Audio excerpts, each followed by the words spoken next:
ಸ್ವಯಂಭೂಮನು ಈ ಈಶಾವಾಸ್ಯೋಪನಿಷತ್ತಿನ ಮಂತ್ರಗಳಿಂದ ತನ್ನ ದೌಹಿತ್ರನೇ ಆಗಿರತಕ್ಕಂಥ ಅಂದರೆ ಮಗಳ ಮಗನಾದ ಯಜ್ಞನಾಮಕ ಪರಮಾತ್ಮನನ್ನು ಸ್ತೋತ್ರ ಮಾಡಿದ. ಬ್ರಹ್ಮಾಂಡ ಪುರಾಣದ ವಾಕ್ಯವನ್ನು ಉಲ್ಲೇಖ ಮಾಡಿ ಶ್ರೀಮದಾಚಾರ್ಯರು ಇದರ ಹಿನ್ನೆಲೆಯನ್ನು ತಿಳಿಸಿದ್ದಾರೆ. ಸ್ವಯಂಭೂಮನು ಈ ಮಂತ್ರಗಳಿಂದ ಅಂದರೆ ಈಶಾವಾಸ್ಯೋಪನಿಷತ್ತಿನಿಂದ ಪರಮಾತ್ಮನನ್ನು ಸ್ತೋತ್ರ ಮಾಡಿದಾಗ ಆ ಸಂದರ್ಭದಲ್ಲಿ ರುದ್ರವರದಿಂದ ಅವಧ್ಯರಾಗಿರ್ತಕ್ಕಂಥ ಅನೇಕ ರಾಕ್ಷಸರು ಮನುವನ್ನು ಕೊಲ್ಲಿಕ್ಕೆ ಬಂದಿರ್ತಾರೆ. ಮನು ಸ್ವಯಂಭವ ಮನುವನ್ನು ನುಂಗಿ ಹಾಕಿಬಿಡಬೇಕು ಅಂತ ಬಂದಿರ್ತಾರೆ. ಆಗ ಪರಮಾತ್ಮ ತನ್ನ ಮಾತಾಮಹನಾಗಿರ್ತಕ್ಕಂಥ ಸ್ವಯಂಭವ ಮನುವನ್ನು ಸಂರಕ್ಷಣೆ ಮಾಡಲಿಕ್ಕೆ ಬಂದು ಸಂರಕ್ಷಣೆ ಮಾಡ್ತಾನೆ. ಆ ಸಂದರ್ಭದಲ್ಲಿ ಈ ಈಶಾವಾಸ್ಯ ಉಪನಿಷತ್ತಿನ ಮಂತ್ರಗಳನ್ನು ಸ್ವಯಂಭವ ಮನು ಜಪ ಮಾಡಿದ್ದು.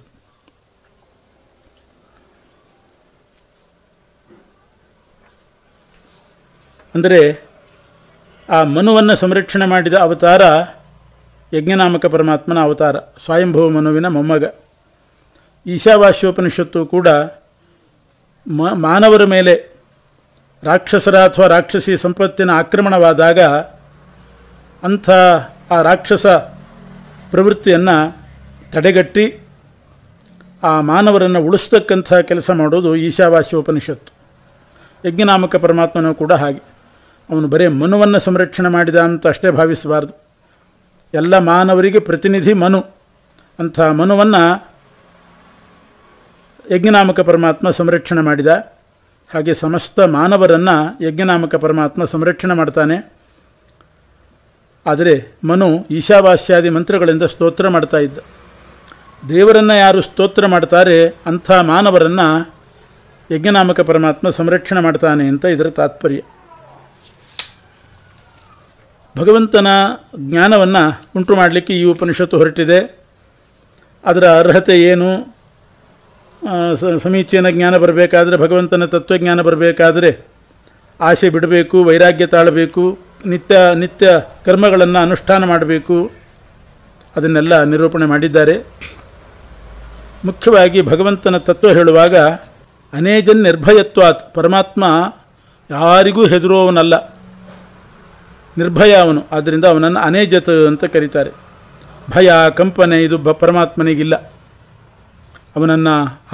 ಅವನನ್ನು ತಿಳ್ಕೊಂಡವರಿಗೂ ಕೂಡ ಅದೇ ರೀತಿ ಭಯಾದಿಗಳನ್ನು ಪರಿಹಾರ ಮಾಡ್ತಾನೆ. ಅವನು ಇಡೀ ಜಗತ್ತಿನಲ್ಲಿ ಅವನೇ ಪ್ರಧಾನ. ಏಕಂ ಅಂತಂದರೆ ಪ್ರಧಾನ, ಸ್ವತಂತ್ರ, ಅವನೊಬ್ಬನೇ. ಇಡೀ ಜಗತ್ತಿನಲ್ಲಿ ಮುಖ್ಯನಾದವನು ಪರಮಾತ್ಮ. ಅದರಿಂದ ನಾವು ಜಗತ್ತಿನಲ್ಲಿ ಏನು ಅರಿಬೇಕು? ಒಂದು ಊರಿಗೆ ಹೋದರೆ ಈ ಪ್ರಧಾನವಾದದ್ದನ್ನು ನೋಡಿ ಬಂದರೆ ನೋಡಿದ ಹಾಗಾಯಿತು, ಇಡೀ ಊರು ನೋಡಿದ ಹಾಗಾಯಿತು. ಪರಮಾತ್ಮನೇ ಪ್ರಧಾನ. ಆದ್ದರಿಂದ ಅವನನ್ನು ತಿಳ್ಕೊಂಡ್ರೆ ಎಲ್ಲವನ್ನೂ ತಿಳ್ಕೊಂಡ ಹಾಗೆ ಆಗ್ತದೆ. ಯಾವ ದೇವತೆಗಳು ಕೂಡ ಪರಮಾತ್ಮನನ್ನು ಸಂಪೂರ್ಣವಾಗಿ ತಿಳಿಯಲಾರರು. ಅವನ ಮಹಿಮೆ ಯಾರಿಗೂ ಪೂರ್ಣವಾಗಿ ಗೋಚರ ಆಗೋದಿಲ್ಲ. ಸಮುದ್ರ ಇದ್ದ ಹಾಗೆ, ಸಮುದ್ರವನ್ನು ಪೂರ್ಣ ನೋಡಿ ಬಂದೆ ಅಂತ ಯಾರು ಹೇಳ್ತಾರೆ? ಹಾಗೆ ದೇವತೆಗಳಿಗೂ ಕೂಡ ಪರಿಪೂರ್ಣವಾಗಿ ಗೋಚರನಾಗುವವನಲ್ಲ ಅವನು. ಆದರೆ ಅವರವರ ಯೋಗ್ಯತಾನುಸಾರ ಗೋಚರ ಆಗ್ತಾನೆ. ಅವನನ್ನು ಯಾರೂ ಪೂರ್ತಿ ತಿಳ್ಕೊಳ್ಳೋದಿಲ್ಲ. ಅವನು ಮಾತ್ರ ಎಲ್ಲರನ್ನೂ ಪೂರ್ತಿಯಾಗಿ ತಿಳ್ಕೊಂಡಿದ್ದಾನೆ. ಲಕ್ಷ್ಮೀ ಬ್ರಹ್ಮಾದಿಗಳನ್ನು ಎಲ್ಲರನ್ನೂ, ಇಡೀ ಜಗತ್ತನ್ನೇ ರೇಖೋಪರೇಖಾ ಜ್ಞಾನ ಅಷ್ಟು ಚೆನ್ನಾಗಿ ಪರಮಾತ್ಮನಿಗಿದೆ. ಯಾರ್ಯಾರ ಕೈಯಲ್ಲಿ ಎಷ್ಟೆಷ್ಟು ರೇಖೆಗಳಿದೆ ಅದನ್ನೆಲ್ಲ ಕರಾರುವಾಕ್ಕಾಗಿ ತಿಳ್ಕೊಂಡವನು. ಅವನು ಪೂರ್ತಿ ಗೋಚರ ಆಗೋದಿಲ್ಲ. ಅಚಿಂತ್ಯ ಶಕ್ತಿ ಅವನಿಗೆ. ಸರ್ವತ್ರ ಇದ್ದಾನೆ, ಸರ್ವತ್ರ ವ್ಯಾಪ್ತನಾಗಿದ್ದಾನೆ. ತಸ್ಮಿನ್ನಪೋ ಮಾತರಿಶ್ವ ದದಾತಿ. ನಾವು ಏನು ಸತ್ಕರ್ಮ ಮಾಡ್ತೇವೆ ಇದನ್ನೆಲ್ಲ ಭಗವಂತನಿಗೆ ಅರ್ಪಣೆ ಮಾಡಬೇಕು. ಯಾಕೆಂದರೆ ಸರ್ವತ್ರ ವ್ಯಾಪ್ತನಾಗಿ ಮಾಡಿಸೋನು ಅವನೇ. ಅದು ನೇರವಾಗಿ ನಮಗೆ ಸಮರ್ಪಣೆ ಮಾಡಲಿಕ್ಕೆ ಆಗೋದಿಲ್ಲ. ಮುಖ್ಯ ಪ್ರಾಣದೇವರ ದ್ವಾರ ಮಾಡಬೇಕು. ನಾವು ಏನು ಕರ್ಮ ಮಾಡ್ತೇವೆ ಇದೆಲ್ಲ ವಾಯುದೇವರೇ ನಿಂತುಕೊಂಡು ಮಾಡಿಸೋದು. ಉಸಿರಾಟವೇ ನಮ್ಮಲ್ಲಿ ಇಲ್ಲದಿದ್ದರೆ ಏನು ಕರ್ಮ ಮಾಡಲಿಕ್ಕಾಗ್ತದೆ? ಅದರಿಂದ ಪ್ರತಿಯೊಬ್ಬರೂ ಮಾಡಿದ ಸಾಧನೆ ಕರ್ಮ ಅದು ಮುಖ್ಯ ಪ್ರಾಣದೇವರ ಒಂದು ಅನುಗ್ರಹ. ಯಾಕೆಂದರೆ ಅವರು ಶ್ವಾಸೋಚ್ಛ್ವಾಸ ಮಾಡಿಸಿದ್ರೆ ತಾನೇ ನಡೆಯೋದು ಕರ್ಮ. ಹಾಗಾಗಿ ಮಾರುತ್ತೇವ ಯತಶ್ಚೇಷ್ಟ, ಜಗತ್ತಿನಲ್ಲಿ ನಡೆಯುವ ಪ್ರತಿಯೊಂದು ಕರ್ಮ ಮುಖ್ಯ ಪ್ರಾಣದೇವರ ಅಧೀನ. ಆ ಮುಖ್ಯ ಪ್ರಾಣದೇವರು ಪರಮಾತ್ಮನ ಅಧೀನರಾಗಿದ್ದಾರೆ. ಅದರಿಂದ ನಾವು ವಾಯುದೇವರನ್ನು ಸ್ಮರಣೆ ಮಾಡಿ ಅವರ ಮೂಲಕವಾಗಿ ಪರಮಾತ್ಮನಿಗೆ ಸಕಲ ಕರ್ಮಗಳನ್ನು ಸಮರ್ಪಣೆ ಮಾಡಬೇಕು. ಪರಮಾತ್ಮ ಎಲ್ಲರ ಒಳಗೂ ಇದ್ದಾನೆ, ಹೊರಗೂ ಇದ್ದಾನೆ, ನಮಗೆ ಹತ್ತಿರದಲ್ಲೂ ಇದ್ದಾನೆ, ದೂರದಲ್ಲಿಯೂ ಇದ್ದಾನೆ, ಸರ್ವತ್ರ ವ್ಯಾಪ್ತ. ಈ ತತ್ವ ತಿಳ್ಕೊಂಡ್ರೆ ಆಗ ನಮಗೆ ಭಯ ಇಲ್ಲ. ಯಾಕೆ ಭಯ? ನಾವು ಅನ್ಯಾಯ ಮಾಡ್ತೇವೆ, ತಪ್ಪುಗಳನ್ನು ಮಾಡ್ತೇವೆ, ಆದ್ದರಿಂದ ನಮಗೆ ಭಯ. ಶ್ರೀಮದಾಚಾರ್ಯರು ವ್ಯಾಖ್ಯಾನ ಮಾಡ್ತಾರೆ, ಜಗತ್ತು ಸುಸ್ಥಿರವಾಗಿ ನಿರ್ಭೀತವಾಗಿರಬೇಕಾಗಿದ್ದರೆ ಭಗವಂತನ ತತ್ವಜ್ಞಾನ ಬೇಕು. ಆಗ ಯಾವ ಭಯವೂ ಇಲ್ಲ. ಯಾರಿಗೆ ಪರಮಾತ್ಮನ ತತ್ವಜ್ಞಾನ ಇರ್ತದೆ? ಏನು ತತ್ವಜ್ಞಾನ? ಅವನು ನಮ್ಮ ಒಳಗೂ ಇದ್ದಾನೆ, ಹೊರಗೂ ಇದ್ದಾನೆ. ಈ ಜ್ಞಾನ ಇತ್ತು ಅಂತಂದರೆ ಮನುಷ್ಯನಿಂದ ತಪ್ಪು ನಡೆಯೋದಿಲ್ಲ. ಇವತ್ತು ಜಗತ್ತಿನಲ್ಲಿ ಬೇಕಾದಷ್ಟು ಅನ್ಯಾಯಗಳು ನಡೀತಾ ಇದೆ, ತಪ್ಪು ನಡೀತಾ ಇದೆ. ಯಾವಾಗ ನಡೀತದೆ? ನಮಗೆ ನಾವು ಮಾಡುವ ಕರ್ಮವನ್ನು ನೋಡುವವರು ಯಾರೂ ಇಲ್ಲ, ಆದ್ದರಿಂದ ತಪ್ಪು ನಡೀತದೆ. ವಾಹನದಲ್ಲಿ ಹೋಗುವಾಗ ಅಲ್ಲಿ ಆರಕ್ಷಕರಿಲ್ಲ, ಪೊಲೀಸರಿಲ್ಲ, ಯಾವ ಬೀದಿಯಲ್ಲಿ ಬೇಕಾದರೂ ಹೋಗ್ತೇವೆ. ಇದ್ದರು ಅಂತಂದರೆ ಸರಿಯಾದ ಮಾರ್ಗದಲ್ಲಿ ಹೋಗ್ತೇವೆ. ಈಗ ಮನುಷ್ಯನಿಂದ ತಪ್ಪು ನಡೆಯೋದು ಯಾಕೆ ಅಂತಂದರೆ ಪರಮಾತ್ಮ ಸರ್ವತ್ರ ಇದ್ದಾನೆ ಎನ್ನುವಂಥ ಎಚ್ಚರಿಕೆ ಕಡಿಮೆ ಆಗ್ತಾ ಇದೆ, ಅದರ ಅನುಸಂಧಾನ ಕಡಿಮೆ ಆಗ್ತಾ ಇದೆ. ಗೊತ್ತಿರ್ತದೆ, ಆದರೆ ಪದೇ ಪದೇ ಅನುಸಂಧಾನ ಬೇಕು. ಮೇಲಿಂದ ಮೇಲೆ ಗ್ರಂಥಾವಲೋಕನ ಮಾಡ್ತಾ ಹೋದರೆ ಭಗವಂತ ಸರ್ವವ್ಯಾಪಿ ಸರ್ವವ್ಯಾಪಿ ಅಂತ ತಲೆಯಲ್ಲಿ ಕೂತರೆ ಸ್ವಲ್ಪ ಆದರೂ ಕೂಡ ನಿಯಂತ್ರಣಕ್ಕೆ ಬರ್ತದೆ. ಅವನಿದ್ದಾನೆ, ಅವನು ನೋಡ್ತಾನೆ, ಆದ್ದರಿಂದ ನಾವು ತಪ್ಪು ಮಾಡಬಾರ್ದು. ಹಾಗಾದರೆ ತಪ್ಪು ನಡೆಯೋದೇ ಭಗವಂತನ ಅಜ್ಞಾನದಿಂದ, ಅವನ ತತ್ವಜ್ಞಾನ ಇಲ್ಲದೇನೆ ತಪ್ಪು ನಡೀತಾ ಇದೆ. ವ್ಯಾಸರಾಜರು ಕನಕದಾಸರಿಗೆ ಬಹಳ ವಿಶೇಷ ಪ್ರಾಶಸ್ತ್ಯ ಕೊಡ್ತಾ ಇದ್ದರಂತೆ ತಮ್ಮ ಶಿಷ್ಯರ ಪೈಕಿ. ಕೆಲವರಿಗೆಲ್ಲ ಸ್ವಲ್ಪ ಮನಸ್ಸಿಗೆ ಸ್ವಲ್ಪ ವ್ಯಥೆ, ಇವ್ರಿಗೆ ಯಾಕೆ ಇಷ್ಟು ಪ್ರಾಶಸ್ತ್ಯ ಕೊಡ್ತಾರೆ? ಆಗ ಅವರು ಮನಸ್ಸಿನಲ್ಲೇ ಅಂದ್ಕೊಂಡ್ರು ಉಳಿದ ಶಿಷ್ಯರೆಲ್ಲ, ಕನಕದಾಸರಿಗೆ ಯಾಕೆ ಇಷ್ಟು ಪ್ರಾಶಸ್ತ್ಯ? ಒಮ್ಮೆ ಅದನ್ನು ಅರ್ಥ ಮಾಡಿಕೊಂಡು ವ್ಯಾಸರಾಜರೇ ಎಲ್ಲ ಶಿಷ್ಯರನ್ನ ಕರೆದು ಬಾಳೆಹಣ್ಣು ಕೊಟ್ರಂತೆ. ಯಾರೂ ಇಲ್ಲದ ಜಾಗದಲ್ಲಿ ನೀವು ತಿಂದು ಬರಬೇಕು ಅಂತ. ಆಯಿತು ಅಂತ ಶಿಷ್ಯರು ತೊಗೊಂಡು ಹೋದರು, ತಿಂದರು. ಎಲ್ಲರೂ ಬಾಳೆಹಣ್ಣು ತಿಂದು ಬಂದರು. ಕೆಲವರು ಉಪ್ಪರಿಗೆ ಮೇಲೆ ಹೋಗಿ ತಿಂದರು, ಯಾರೂ ನೋಡೋದಿಲ್ಲ ಅಂತ. ಕೆಲವರು ಮಲ್ಕೊಂಡು ಹೊದ್ಕೊಂಡು ತಿಂದರು. ತಿನ್ನಬಾರದ ಜಾಗದಲ್ಲಿ ಹೋಗಿ ತಿಂದವರು ಇರಬಹುದು. ಅಂತೂ ಎಲ್ಲ ಕಡೆ ಹೋಗಿ, ಕೆಲವರಂತೂ ಗರ್ಭಗುಡಿ ಒಳಗೆ ಹೋಗಿ ದೇವರ ಪ್ರತಿಮೆ ಹಿಂದೆ ನಿಂತ್ಕೊಂಡೇ ತಿಂದ್ರಂತೆ, ಯಾರಿಗೂ ಕಾಣಿಸಲ್ಲ ಅಂತ. ಕನಕದಾಸರು ಮಾತ್ರ ಬಾಳೆಹಣ್ಣು ವಾಪಸ್ ತಂದರು.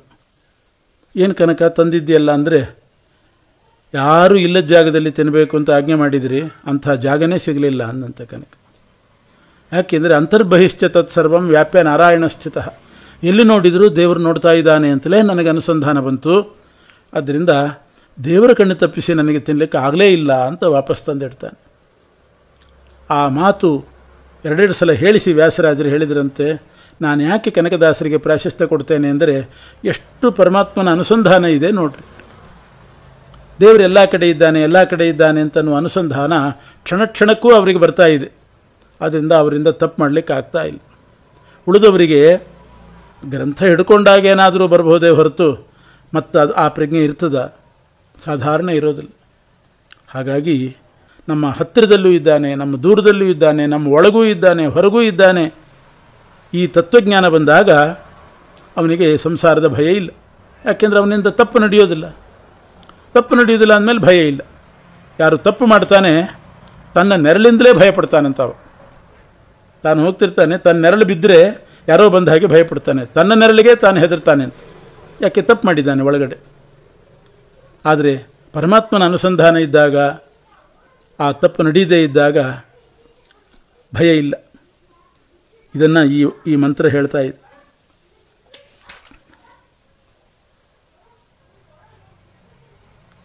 ತಮ್ಮನ್ನು ತಾವು ರಕ್ಷಣೆ ಮಾಡಿಕೊಳ್ಳೋ ಗೋಜಿಗೂ ಹೋಗೋದಿಲ್ಲ. ಸರ್ವತ್ರ ಪರಮಾತ್ಮ ವ್ಯಾಪ್ತನಿದ್ದಾನೆ, ಎಲ್ಲವೂ ಭಗವಂತನ ಅಧೀನ ಅಂತ ಗೊತ್ತಿದ್ದವರು ತಮ್ಮ ರಕ್ಷಣೆಗಾಗಿ ತಾವು ಮಾಡೋದಿಲ್ಲ. ಕರ್ತವ್ಯ ಏನೋ ಅದನ್ನು ಮಾಡ್ತಾ ಹೋಗ್ತಾರೆ. ಇವತ್ತು ಕರ್ತವ್ಯ ಬಿಟ್ಟು ನಮ್ಮ ರಕ್ಷಣೆ ನಾವು ಮಾಡಿಕೊಳ್ಬೇಕು ಅನ್ನೋದರಲ್ಲಿ ನಾವು ತೊಡಗಿಬಿಟ್ಟಿದ್ದೇವೆ. ನಮ್ಮ ರಕ್ಷಣೆ ಆಗಬೇಕು, ನಮ್ಮ ದೇಹ ರಕ್ಷಣೆ ಆಗಬೇಕು, ನಮ್ಮ ಕುಟುಂಬ ರಕ್ಷಣೆ ಆಗಬೇಕು. ಕರ್ತವ್ಯ ಆಮೇಲೆ, ನಮ್ಮ ರಕ್ಷಣೆ ಮೊದಲು ಅಂತ. ನಮ್ಮ ರಕ್ಷಣೆ ನಮಗೆ ಮಾಡಿಕೊಳ್ಳಿಕ್ಕೆ ಸಾಧ್ಯನಾ? ಪರಮಾತ್ಮ ಮಾಡುವನು. ಯಾವ ಕ್ಷಣಕ್ಕೆ ಏನಾಗಬೇಕೋ ನಾವು ನಿರೀಕ್ಷೆ ಮಾಡದೇ ಇದ್ದಾಗ ಆಗಿ ಹೋಗ್ತದೆ. ಭಾಗವತದಲ್ಲಿ ಒಂದು ಶ್ಲೋಕ ಹೇಳ್ತಾರೆ, ವಿಶ್ವಸ್ಯ ಸ್ಥಿತಿಲಯೋದ್ಭವ ಹೇತುರಾದ್ಯ ಯೋಗೀಶ್ವರೈರಪಿ ದುರತ್ಯಯ ಯೋಗ ಮಾರ್ಗ. ಪರಮಾತ್ಮ ಎಲ್ಲದಕ್ಕೂ ಸ್ಥಿತಿ, ಜಗತ್ತಿನ ಸೃಷ್ಟಿ ಸ್ಥಿತಿ ಲಯ ಎಲ್ಲವನ್ನೂ ಅವನೇ ನೋಡ್ಕೊಂಡು ಹೋಗ್ತಾನೆ. ಕ್ಷೇಮಂ ವಿಧಾಸ್ಯತಿ ಸನೋ ಭಗವಾಂಸ್ತ್ರಧೀಶಃ. ಮೂರು ಲೋಕದ ಒಡೆಯ ಅವನು. ತ್ರಾತ ಅಸ್ಮದೀಯ ವಿಮರ್ಶೇನ ಕಿಯಾನಿಹಾರ್ಥ. ನಾವು ಸುಮ್ಮನೆ ಏನೇನೋ ಹೊಡೆದಾಡ್ಕೊಳ್ತೇವೆ, ಪ್ರಯತ್ನ ಮಾಡ್ತೇವೆ, ನೂರಾರು. ರಕ್ಷಣೆ ಮಾಡಲಿಕ್ಕೆ ಪರಮಾತ್ಮ ಇದ್ದಾನೆ. ನಾವು ಎಷ್ಟರ ಮಟ್ಟಿಗೆ ನಮ್ಮನ್ನು ಮಾಡ್ಕೊಳ್ಳಿಕ್ಕೆ ಸಾಧ್ಯ? ಕೊನೆಗೆ ನಮ್ಮ ಪ್ರಯತ್ನ ಎಲ್ಲ ವಿಫಲ ಆಗಿ ಯಾವುದೋ ಒಂದು ರೀತಿಯಿಂದ ನಮ್ಮ ರಕ್ಷಣೆ ಆಗ್ತದೆ.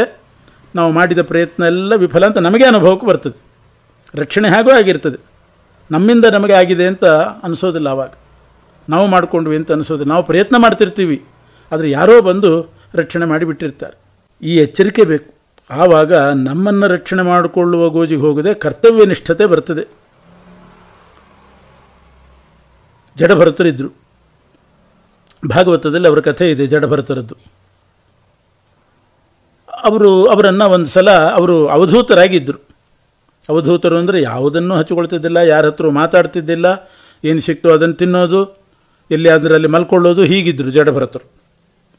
ಅಂಥವರನ್ನು ಒಂದು ಸಲ ಒಬ್ಬ ದುಷ್ಟ ರಾಜ ಭದ್ರಕಾಳಿ ದೇವಿಗೆ ಬಲಿ ಕೊಡಬೇಕು ಅಂತ ತೊಗೊಂಡೋದು. ಯಾಕೆ ಬಲಿ ಕೊಡಬೇಕಾದ್ರೆ ಇಂಥವರೇ ಸರಿ. ಯಾರು ಇಲ್ಲ, ಹಿಂದೆ ಮುಂದೆ ಯಾರಿಲ್ಲ, ಮಾತಾಡೋದಿಲ್ಲ, ಮೂಕ ಹುಚ್ಚ, ಅವನನ್ನು ಬಲಿ ಕೊಟ್ಟರೆ ಏನೂ ತೊಂದರೆ ಇಲ್ಲ ಅಂತ ಅವನನ್ನು ಹೇಳ್ಕೊಂಡು ಹೋದ. ಆದರೆ ಅವರಿಗೆಲ್ಲ ಜ್ಞಾನ ಇದೆ. ಒಬ್ಬ ರಾಜ ಬಂದಿದ್ದಾನೆ, ತನ್ನನ್ನು ತೊಗೊಂಡು ಹೋಗಿ ಬಲಿ ಕೊಡಲಿಕ್ಕೆ ಹೊತ್ಕೊಂಡು ಹೋಗ್ತಾ ಇದ್ದಾನೆ, ಎಲ್ಲ ಗೊತ್ತಿದೆ.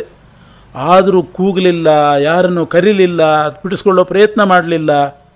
ಯಾಕೆ ಅಂತಂದರೆ, ನಾನು ದೇವರ ಅಧೀನ, ನಮ್ಮ ರಕ್ಷಕ ಪರಮಾತ್ಮ.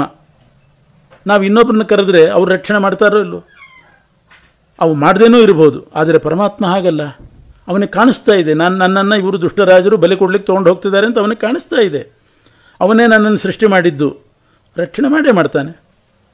ಹುಟ್ಟಿಸಿದವನು ಅವನು. ಅವನಿಗೆ ಹೇಗೆ ರಕ್ಷಣೆ ಮಾಡಬೇಕು ಅನ್ನೋದು ಅವನಿಗೆ ಗೊತ್ತಿದೆ. ಅದರಿಂದ ತಮ್ಮ ಪ್ರಯತ್ನ ತಾವು ಮಾಡಲಿಕ್ಕೆ ಹೋಗಲಿಲ್ಲ. ಕರ್ತವ್ಯ ಏನೋ ಅದನ್ನು ಮಾಡಿದರು, ಹರಿಸ್ಮರಣೆ ಮಾಡ್ತಾಯಿದ್ರು. ಏನಾಯಿತು? ಆ ರಾಜ ಬಲಿ ಕೊಡಲಿಕ್ಕೆ ತೊಗೊಂಡು ಹೋದ. ಇವರು ದೇವ್ರ ಮೇಲೆ ಅಷ್ಟು ವಿಶ್ವಾಸ ಇಟ್ಟಿದ್ದರು. ಇನ್ನೇನು ಬಲಿ ಕೊಡಬೇಕು ಅಂತಾದಾಗ ಆ ಭದ್ರಕಾಳಿ ದೇವಿನೇ ಹೊರಗೆ ಬಂದು ಖಡ್ಗ ಕಸ್ಕೊಂಡು ರಾಜನನ್ನೇ ಬಲಿ ತೊಗೊಂಡು ಜಡಭರತರು ಉಳಿದ್ರು. ಇದನ್ನೇ ಈ ಉಪನಿಷತ್ತು ಹೇಳೋದು. ಎಷ್ಟು ಸರ್ವಾಣಿ ಭೂತಾನಿ ಆತ್ಮನ್ನೇವ ಅನುಪಶ್ಯತಿ. ಎಲ್ಲರೂ ಕೂಡ ಭಗವಂತನ ಅಧೀನ, ಎಲ್ಲರೂ ಅವನನ್ನು ಆಶ್ರಯಿಸಿದ್ದಾರೆ. ಎಲ್ಲರ ಒಳಗವನಿದ್ದಾನೆ ಪರಮಾತ್ಮ. ಈ ಎಚ್ಚರಿಕೆ ಇದ್ದವರು ತಮ್ಮ ರಕ್ಷಣೆ ಮಾಡಿಕೊಳ್ಳಿಕ್ಕೆ ತಾವು ಹೋಗೋದಿಲ್ಲ. ದ್ರೌಪದಿಗೆ ದುಶ್ಯಾಸನ ವಸ್ತ್ರಾಪಹಾರದ ಪ್ರಯತ್ನ ಮಾಡಿದೆ. ಏನು ಮಾಡಿದ್ಲು ದ್ರೌಪದಿ ದೇವಿ? ಗಂಡಂದ್ರನ್ನೂ ಕರೀಲಿಲ್ಲ, ದೇವರ ಸ್ಮರಣೆ ಮಾಡ್ತಿದ್ಲು, ವಿಶೇಷವಾಗಿ ಮಾಡಿದ್ಲಷ್ಟು. ನೀನು ವಸ್ತ್ರ ಕೊಡು ಅಂತಲೂ ಕೂಡ ಕೇಳಲಿಲ್ಲಂತೆ ದ್ರೌಪದಿ ದೇವಿ. ಯಾಕೆ ಅಂದರೆ ಅವಳಿಗೆ ಅಷ್ಟು ನಂಬಿಕೆ. ಇಂಥ ಪ್ರಸಂಗದಲ್ಲಿ ವಸ್ತ್ರ ಕೊಡಬೇಕು ಅನ್ನೋ ಜ್ಞಾನ ದೇವರಿಗಿಲ್ವಾ? ಅದನ್ನು ಹೇಳಬೇಕಾ ನಾವು? ನೀನು ವಸ್ತ್ರ ಕೊಡು ಅಂತ ಕರೆದು ಕೇಳಬೇಕಾ? ಅವನಾಗಿ ಅವನು ಕೊಡೋದಿಲ್ವಾ? ಆದ್ದರಿಂದ ಸ್ಮರಣೆ ಮಾಡ್ತಾ ಇದ್ಲಷ್ಟೆ. ಆಪತ್ತು ಬಂದಾಗ ವಿಶೇಷ ಸ್ಮರಣೆ ಮಾಡಬೇಕು ಅಂತ ಉಂಟು, ವಿಶೇಷವಾಗಿ ಮಾಡಿದ್ಲು. ಪರಮಾತ್ಮ ಕೊಟ್ಟ. ಭೀಮಸೇನ ದೇವರಿಗೂ ಈ ಜ್ಞಾನ ಇತ್ತು. ಉಪನಿಷತ್ತು ಹೇಳಿದ ಈ ತತ್ವದ ಜ್ಞಾನ ಅವರಿಗೂ ಇತ್ತು. ದ್ರೌಪದಿಗೆ ಅಷ್ಟು ವಸ್ತ್ರಾಪಕರ್ಷಣೆ ಮಾಡುವಾಗ ದುಶ್ಯಾಸನ ಭೀಮ ಸುಮ್ಮನೆ ಇದ್ದ.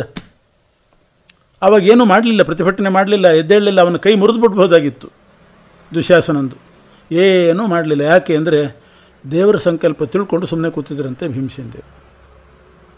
ದೇವರ ಸಂಕಲ್ಪ ಅದು ಅವರಿಗೆ ಅರ್ಥ ಆಗ್ತಿತ್ತಂತೆ ಭೀಮನಿಗೆ.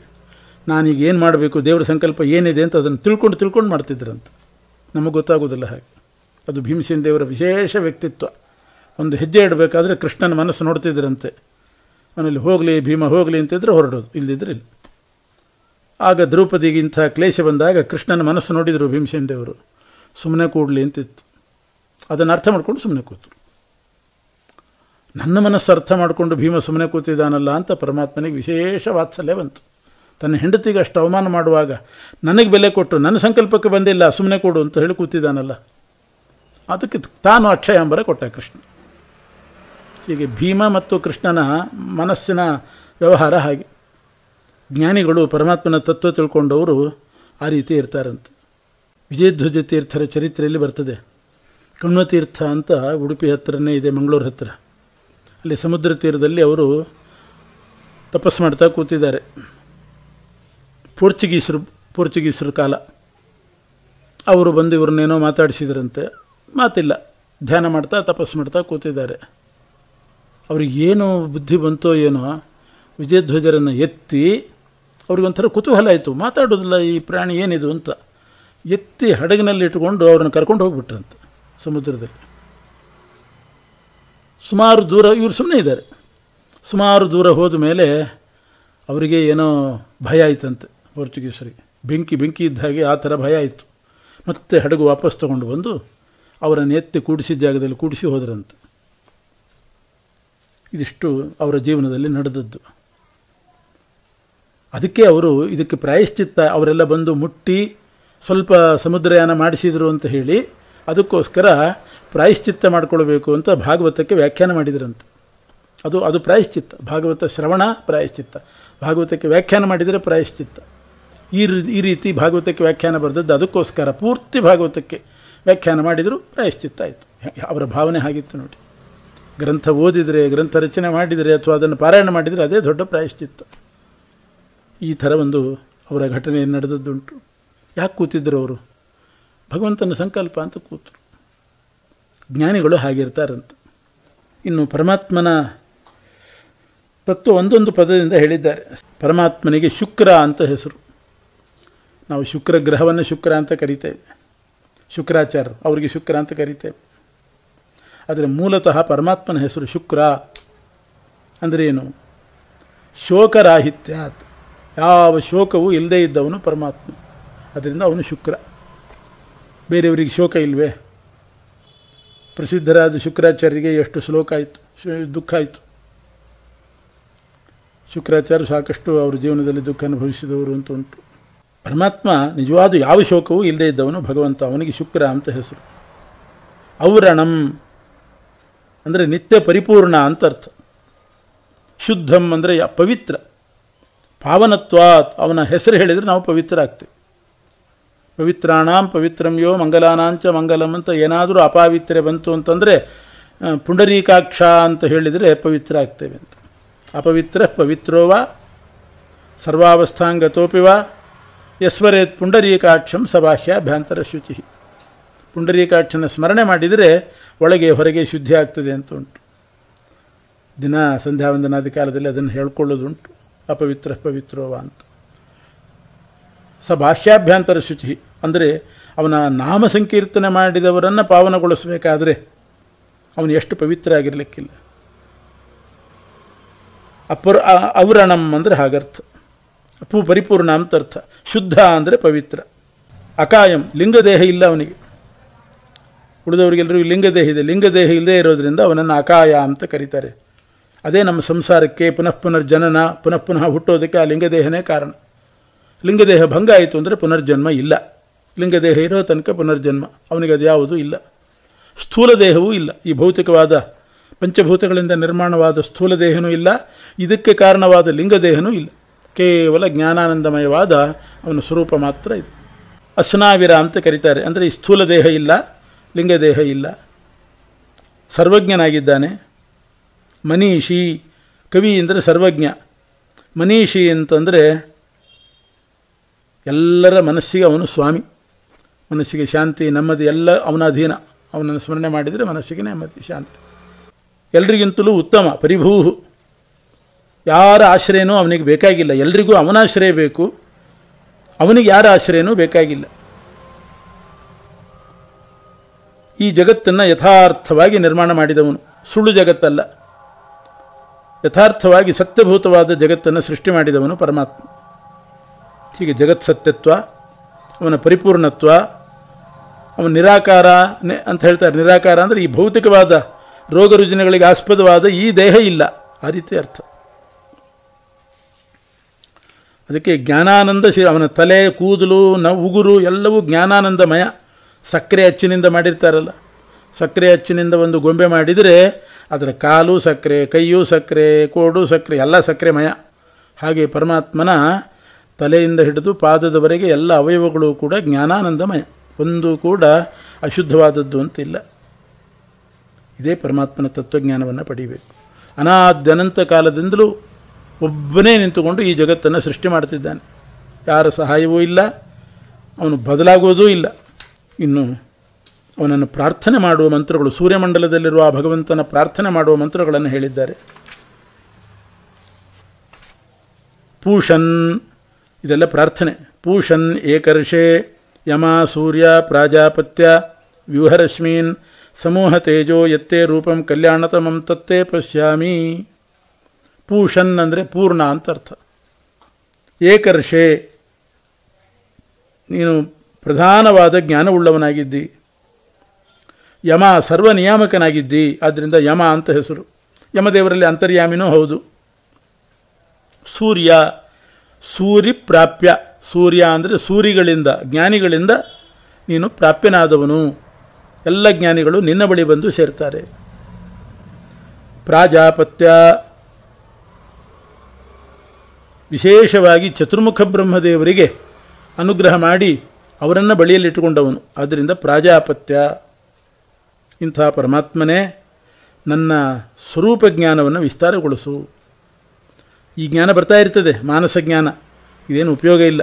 ಸ್ವರೂಪ ಜ್ಞಾನವನ್ನು ವಿಸ್ತಾರಗೊಳಿಸು. ಬಾಹ್ಯ ಜ್ಞಾನವನ್ನು ಕೂಡ ವಿಸ್ತಾರ ಮಾಡು. ವಿಶೇಷವಾದ ಜ್ಞಾನ ನನಗೆ ಬರಲಿ. ವಾಯುದೇವರ ಜ್ಞಾನವೂ ಬೇಕು. ಯಾಕೆಂದರೆ ಪರಮಾತ್ಮನ ಜ್ಞಾನ ಬರಬೇಕಾದ್ರೆ ವಾಯುದೇವರೇ ಪ್ರತೀಕ. ವಾಯುದೇವರ ಒಳಗೆ ಭಗವಂತನ ಜ್ಞಾನ ಬರಬೇಕು. ವಾಯುದೇವರ ಅಂತರ್ಯಾಮಿಯಾಗಿ ಪರಮಾತ್ಮ ಇರ್ತಾನೆ. ಭಾರತೀಯ ರಮಣ ಮುಖ್ಯ ಪ್ರಾಣ ಅಂತರ್ಗತ ಅಂತೇವೆ. ಆದ್ದರಿಂದ ವಾಯುದೇವರ ಜ್ಞಾನವನ್ನು ಕೂಡ ಹೇಳ್ತಾ ಇದ್ದಾರೆ. ಪ್ರಾಣಾದಿ ಅನೇಕ ಪ್ರತೀಕಗಳಲ್ಲಿರ್ತಕ್ಕಂಥ ಪರಮಾತ್ಮನೇ ನನ್ನ ಅಂತರ್ಯಾಮಿಯಾಗಿದ್ದಾನೆ. ವಾಯುದೇವರೇ ನಮ್ಮ ದೇಹ ಹೋದಾಗ ವಾಯುದೇವರು ಏನೂ ನಾಶ ಆಗುವುದಿಲ್ಲ. ಅವರ ಅಂತರ್ಯಾಮಿಯಾದ ಪರಮಾತ್ಮನಿಗಂತೂ ಸುತರಾಂ ನಾಶ ಇಲ್ಲ.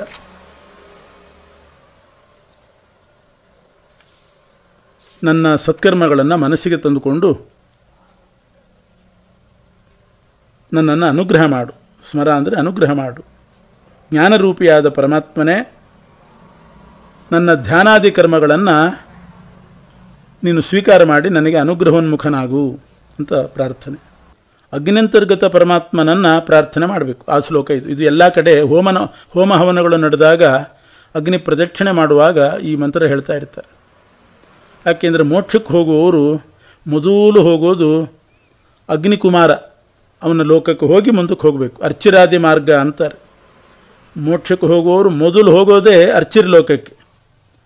ಅರ್ಚಿ ಅಂತಂದರೆ ಅಗ್ನಿದೇವರ ಕುಮಾರ, ಅಗ್ನಿದೇವರ ಮಗ. ಅಲ್ಲಿಂದ ನಾವು ಮುಂದಕ್ಕೆ ಹೋಗಬೇಕು. ಪ್ರಥಮ ಪ್ರಾಪ್ಯ ಮೊದಲನೇ ಸ್ಟೇಜು ಅಗ್ನಿಕುಮಾರ. ನಾವೆಲ್ಲಾದರೂ ಒಂದು ಅರಮನೆಗೆ ರಾಜನ ಹತ್ರ ಹೋಗಬೇಕು ಅಂತ ಆದಾಗ ಒಂದು ನದಿ ಅಡ್ಡ ಬಂದರೆ ಮೊದಲು ಆ ದೋಣಿ ನಡೆಸೋವನ್ನು ಹಿಡಿತೀವಿ. ಅವನನ್ನು ಒಲಿಸ್ಕೋಬೇಕು. ದ್ವಾರಪಾಲಕರನ್ನ ಒಲಿಸ್ಕೊಳ್ಬೇಕು. ಅವರೆಲ್ಲ ಬಿಟ್ಟ ಮೇಲೆ ಒಳಗಡೆ ರಾಜ ಸಿಗ್ತಾನೆ. ಆದ್ದರಿಂದ ಪರಮಾತ್ಮನನ್ನು ಹೋಗ್ಲಿಕ್ಕೆ ಇವರೆಲ್ಲ ಮಧ್ಯದಲ್ಲಿ ಅನೇಕ ಲೋಕಗಳಿದೆ. ಅರ್ಚಿರ್ಲೋಕ, ಜ್ಯೋತಿರ್ಲೋಕ, ಆಮೇಲೆ ಹಗಲಭಿಮಾನಿ ದೇವತೆ ಲೋಕ, ಉತ್ತರಾಯಣಾಭಿಮಾನಿ ದೇವತೆ ಲೋಕ, ಇವೆಲ್ಲ ದಾಟಿ ಶಿಂಶುಮಾರ ಲೋಕ, ಧ್ರುವರಾಜರ ಲೋಕ, ಅದೆಲ್ಲ ದಾಟಿ ಕೊನೆಗೆ ವಾಯುದೇವರ ಲೋಕಕ್ಕೆ ಹೋಗಬೇಕು. ಆ ಮಧ್ಯದಲ್ಲಿರೋ ಸ್ಟೇಜಿನ ಎಲ್ಲ ದೇವತೆಗಳನ್ನು ಕೂಡ ನಾವು ಒಲಿಸ್ಕೊಳ್ಬೇಕು. ಆ ದೃಷ್ಟಿಯಿಂದ ಮೊದಲು ನಮಗೆ ಸಿಗೋದು ಬಾಗಿಲಲ್ಲಿ ದ್ವಾರಪಾಲಕ ಸಿಗುವಂತೆ ಅಗ್ನಿ ಮೊದಲನೇ ಲೋಕ. ಆದ್ದರಿಂದ ಅಗ್ನಿಯಂತರ್ಗತ ಪರಮಾತ್ಮನನ್ನು ಪ್ರಾರ್ಥನೆ ಮಾಡಬೇಕು. ಇವ್ರನ್ನೆಲ್ಲ ಬಿಟ್ಟು ಹಾಗೆ ನೇರವಾಗಿ ನಾವು ದೇವ್ರ ಹತ್ರ ಹೋಗ್ತೇವೆ ಅಂದರೆ ಆಗೋದಿಲ್ಲ. ಪರಿವಾರದವ್ರನ್ನ ಬಿಟ್ಟು ಪರಮಾತ್ಮನನ್ನು ಒಲಿಸ್ಕೊಳ್ಳಿಕ್ಕೆ ಸಾಧ್ಯ ಇಲ್ಲ. ಅಸ್ಮತ್ ಗುರುವಂತರ್ಗತ ಅಂತ ಹೇಳುವಂತೆ ನಮ್ಮ ಗುರುಗಳಿಂದ ಹಿಡಿದು ಎಲ್ಲರೂ ಗುರುಗಳು ದೇವತೆಗಳು ಒಂದು ದೊಡ್ಡ ಪರಂಪರೆನೇ ಇದೆ. ಅವರೆಲ್ಲರ ಅನುಗ್ರಹ ಪಡೆದೇ ಹೋಗಬೇಕು. ಇದು ನಮ್ಮ ಸಿದ್ಧಾಂತ. ಪರಿವಾರದವ್ರು ಯಾಕೆ ಬೇಕು? ನಮಗೆ ನೇರ ಭಗವಂತನ ಲೋಕಕ್ಕೆ ಹೋಗ್ತೇವೆ, ನಮಗೆ ದೇವರ ಅನುಗ್ರಹ ಆಗಿದೆ ಅಂತಂದರೆ ಅದಾಗೋದಿಲ್ಲ. ಅದಕ್ಕೆ ಎಲ್ಲ ನಮ್ಮ ಸಿದ್ಧಾಂತದಲ್ಲೇ ಹಾಗೆ ದೇವರ ಪೂಜೆ ಮಾಡುವಾಗ ಎಲ್ಲ ಪರಿವಾರ ದೇವತೆಗಳ ಪೂಜೆ ಮಾಡಬೇಕು. ತಾರತಮ್ಯ ಪ್ರಕಾರ, ಆರೋಹಣ ತಾರತಮ್ಯ ಅಂತ ತಾರತಮ್ಯ ಪ್ರಕಾರ ಎಲ್ಲರೂ ಸ್ತೋತ್ರ ಮಾಡಿಕೊಂಡು ದೇವರ ಸ್ತೋತ್ರಕ್ಕೆ ಬರಬೇಕು. ದಾಸರದ್ದು ಸ್ತೋತ್ರ, ಯತಿವರೇಣ್ಯರ ಸ್ತೋತ್ರ ಎಲ್ಲ ಮುಗಿಸಿ ಕೊನೆಗೆ ಪ್ರಾಣದೇವರು, ಲಕ್ಷ್ಮೀದೇವಿ ಹಾಡು, ಆಮೇಲೆ ದೇವರದ್ದು ಮಾಡಬೇಕು. ಅವ್ರಿಗೆ ಪೂಜೆ ಎಲ್ಲ ಮಾಡುವಾಗ ಅಲ್ಲಿಂದ ಮಾಡ್ತಾ ಬರಬೇಕು. ಯಾಕೆಂದರೆ ಅವ್ರನ್ನ ನಿರ್ಮಾಲ್ಯ ಕೊಡಬೇಕು, ಅವರಿಗೆ ಹರಿಪ್ರಸಾದವನ್ನೇ ಕೊಡ್ತಾ ಬರಬೇಕು. ಅದರಿಂದ ಮೊದಲು ಅಗ್ನಿಯಲ್ಲಿ ಅಂತರ್ಗತನಾದ ಪರಮಾತ್ಮನ ಸ್ತೋತ್ರ. ಇಲ್ಲದಿದ್ದರೆ ದೇವರು ಒಲಿಯೋದೇ ಇಲ್ಲ. ಪರಿವಾರದವ್ರನ್ನ ಬಿಟ್ಟು ನಾನು ಪರಮಾತ್ಮನ ಹಿಡಿತೀನಿ ಅಂದರೆ ಕೆಲವು ಮತ ಇದೆ. ನಾರಾಯಣನನ್ನು ಹಿಡಿತಾರೆ, ವಾಯುದೇವರು ಪೂಜೆ ಮಾಡೋದಿಲ್ಲ ಅವರು. ವಾಯುದೇವರ ಪೂಜೆ, ಮುಖ್ಯ ಪ್ರಾಣದೇವರ ಪೂಜೆಗೆ ಮಹತ್ವ ಕೊಡೋದಿಲ್ಲ, ಪರಿವಾರ ದೇವತೆಗಳಿಗೂ ಮಹತ್ವ ಕೊಡೋದಿಲ್ಲ. ಕೇವಲ ನಾವು ವಿಷ್ಣುವನ್ನು ಪೂಜೆ ಮಾಡ್ತೀವಿ ಅಂತ ಅದಾಗೋದೇ ಇಲ್ಲ, ಅದು ವಿಷ್ಣುವಿಗೆ ಹೋಗೋದೇ ಇಲ್ಲ ಅದು ಪೂಜೆ. ಅದಕ್ಕೆ ಅಗ್ನೇಯನಯ ಸುಪಥಾರ, ಅಗ್ನ್ಯಂತರ್ಗತನಾದ ಪರಮಾತ್ಮನೇ ಒಳ್ಳೆಯ ಮಾರ್ಗದಿಂದ ನಮ್ಮನ್ನು ಮೋಕ್ಷಕ್ಕೆ ಕರ್ಕೊಂಡು ಹೋಗು, ಈ ಸಂಸಾರದ ಬಂಧನದಿಂದ ಬಿಡುಗಡೆ ಮಾಡು, ಕಳಚು ಅಂತ ಪ್ರಾರ್ಥನೆ.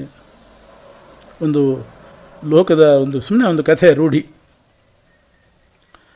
ಒಂದು ಊರಿನಲ್ಲಿ ಒಬ್ಬ ದೊಡ್ಡ ರಾಜ ಇದ್ದಂತೆ. ಅದೇ ಊರಿನಲ್ಲಿ ಒಬ್ಬ ಸಾಧಾರಣ ಮನುಷ್ಯ. ಅವನು ರಾಜನ ಹತ್ರ ಏನೋ ಹೋಗಿ ಪರಿಚಯ ಮಾಡಿಕೊಂಡಿದ್ದ. ಎಲ್ಲರನ್ನೂ ತಿರಸ್ಕಾರ ಮಾಡೋದು, ನನಗೆ ರಾಜನ ಪರಿಚಯ ಇದೆ ಅಂತ ಎಲ್ಲರನ್ನೂ ಧಿಕ್ಕರಿಸ್ತಾ ಇದ್ದ. ಯಾರಿಗೂ ಬೆಲೆ ಕೊಡಲಿಕ್ಕಿಲ್ಲ. ಯಾಕೆ ನಾನು ರಾಜನಿಗೆ ಬೇಕಾದವನು ಅಂತ. ಅವನಿಗೇ ಇವನು ಬೇಕಾಗಿದ್ದಿಲ್ಲ, ಇವನೇ ಹೋಗಿ ಮೈ ಮೇಲೆ ಬಿದ್ದು ಮಾತಾಡಿಸೋದು.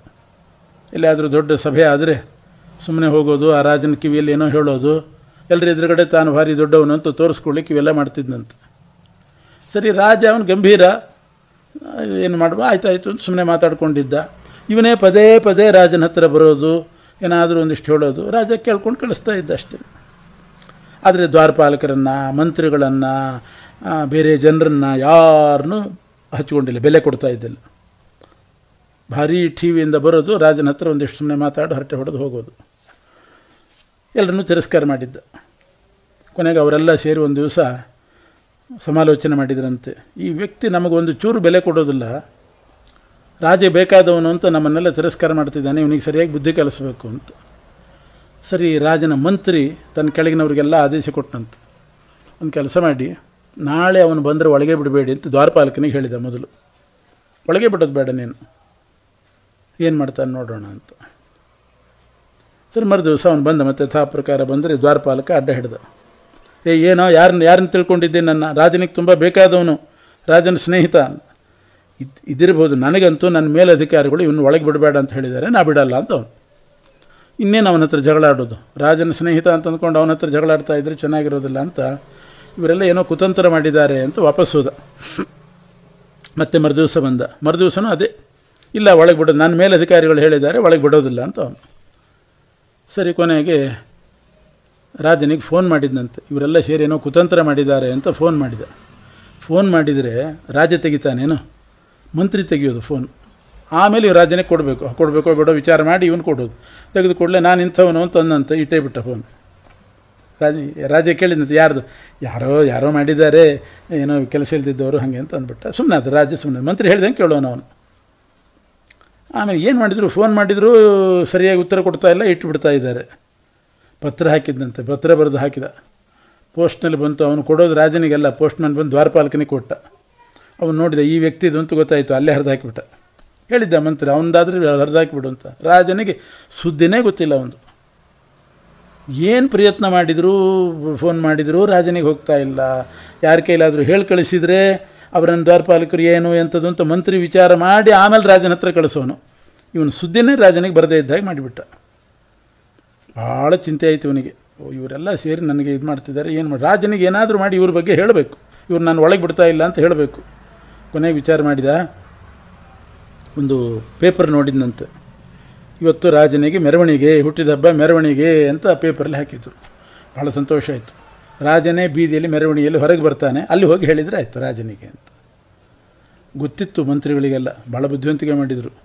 ಆ ರಾಜನ ಸುತ್ತಲೂ ಪೊಲೀಸರು ನಿಲ್ಲಿಸಿ ಯಾರನ್ನೂ ಹತ್ತಿರ ಬಿಡಬೇಡಿ ಅಂತ ಮಾಡಿಬಿಟ್ರು. ಇವನೇನು ಮಾಡಿದ್ರು, ಅಲ್ಲೂ ಹತ್ತಿರ ಬಿಡ್ತಾ ಇಲ್ಲ ಪೊಲೀಸರು. ಗಲಾಟೆ, ರಾಜ ಅಂತ ಕಿರ್ಚಿದರೆ ಯಾರಿಗೂ ರಾಜನಿಗೆ ಕೇಳಿಸ್ತಾ ಇಲ್ಲ, ಏನಿಲ್ಲ, ಹತ್ತಿರ ಬಿಡ್ತಾ ಇಲ್ಲ. ಇವನನ್ನಂತೂ ಮೊದಲು ಬಿಡಬೇಡಿ ಅಂತ ಹೇಳಿಬಿಟ್ಟಿದ್ರು ಮಂತ್ರಿಗಳು.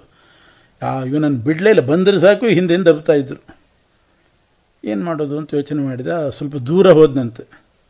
ದೂರ ಹೋಗಿ ಒಂದು ಮರ, ದೊಡ್ಡ ಮರ ಇತ್ತು, ಆಲದ ಮರ, ಮೇಲೆ ಹೋಗಿ ಕೂತಂತೆ. ಅಲ್ಲಿ ಕೆಳಗಡೆ ರಾಜ ಬಂದಾಗ ಅಲ್ಲಿಂದ ಮಾತಾಡಿಸ್ಬೇಕು ಅಂತ, ಹತ್ತಿರ ಹೋಗ್ಲಿಕ್ಕೆ ಬಿಡ್ತಾ ಇಲ್ಲ. ಮರದ ಮೇಲೆ ಹೋಗಿ ಕೂತ. ಮೆರವಣಿಗೆ ಹಾಗೆ ಬಂತು. ಬಂದಾಗ ರಾಜ ಅಂತ ಕೂಗಿದ್ನಂತೆ. ರಾಜನಿಗೆ ಕೇಳಿಸ್ತು. ಅವನಿಗೇನು ಕೇಳಿಸಿದ್ರು ಪಕ್ಕದ ಮಂತ್ರಿನೇ ಕೇಳೋನು. ಅವನು ಯಾರೋ ಕರಿತಿದ್ದಾರಲ್ಲ, ಯಾರು ಅಂದಂತೆ. ಅದೇ ದಿನ ಬಂದು ಮಾತಾಡಿಸ್ತಿದ್ನಲ್ಲ ರಾಜ ನಿನ್ನನ್ನು, ಅವನು ಇತ್ತೀಚೆಗೆ ಬಂದಿಲ್ಲ, ಯಾಕೆಂದರೆ ಅವನು ಸತ್ತು ದೆವ್ವ ಆಗಿ ಆ ಮರದಲ್ಲಿ ಕೂತಿದ್ದಾನೆ ಅಂದ್ಬಿಟ್ನಂತೆ. ಎಷ್ಟು ಕರೆದ್ರೂ ರಾಜ ಆ ಕಡೆ ನೋಡಲೇ ಇಲ್ಲ, ಹೆದರ್ಕೊಂಡ್ಬಿಟ್ಟ, ಸುಮ್ಮನೆ ಕೂತ್ಕೊಂಡ, ಮೆರವಣಿಗೆ ಹೋಯಿತು. ಏನು ಮಾಡಿದರೂ ಆ ವ್ಯಕ್ತಿಗೆ ರಾಜನ ಸಂಪರ್ಕನೇ ಆಗಲಿಲ್ಲ. ಹಾಗೆ ಮಾಡಿಬಿಟ್ರು ಮಂತ್ರಿಗಳು. ದೆವ್ವ ಅಂತ ಹೇಳಿಬಿಟ್ಟ ಅವನು. ಆಮೇಲೆ ಏನು ಮಾಡಿದರೂ ರಾಜ ಅವನನ್ನು ಹತ್ತಿರ ಸೇರಿಸಲಿಕ್ಕಾಗಲಿಲ್ಲ. ಹಾಗಾಗ್ತದೆ ಪರಿವಾರ ದೇವತೆಗಳನ್ನು ಬಿಟ್ಟರೆ. ಆದ್ದರಿಂದ ಎಲ್ಲ ಪರಿವಾರ ದೇವತೆಗಳನ್ನು ತೃಪ್ತಿಪಡಿಸ್ಕೊಂಡು ಪರಮಾತ್ಮನ ಬಳಿ ಹೋಗಬೇಕು. ಅದಕ್ಕೆ ಕೊನೆಯ ಮಂತ್ರದಲ್ಲಿ ಅಗ್ನೇಯನಯ ಸುಪಥಾರಾಯೇ ಅಂತ ಅಗ್ನಿದೇವರನ್ನು, ಯಾಕೆಂದರೆ ಅಗ್ನಿರ್ವೈ ದೇವಾನಾಂ ಅವಮಃ ವಿಷ್ಣು ಪರಮಃ ಅಂತ ದೇವತೆಗಳಲ್ಲಿ ಅಗ್ನಿ ಕೊನೆಗೆ, ಅಲ್ಲಿಂದ ಮೇಲೆ ಹೋಗ್ತಾ ಹೋಗ್ತಾ ವಿಷ್ಣು ಸರ್ವೋತ್ತಮನಾಗ್ತಾನೆ. ಅಗ್ನಿಯ ಮೂಲಕ ಹೋಗಬೇಕು. ಆದ್ದರಿಂದ ಅಗ್ನೇಯನಯ ಅಂತ ಹೇಳಿ ಅಗ್ನಿಯಂತರ್ಗತ ಭಗವಂತನ ಪ್ರಾರ್ಥನೆ. ಅಲ್ಲಿಗೆ ಇದು ಈಶಾವಾಸ್ಯೋಪನಿಷತ್ತಿನ ಮುಕ್ತಾಯ.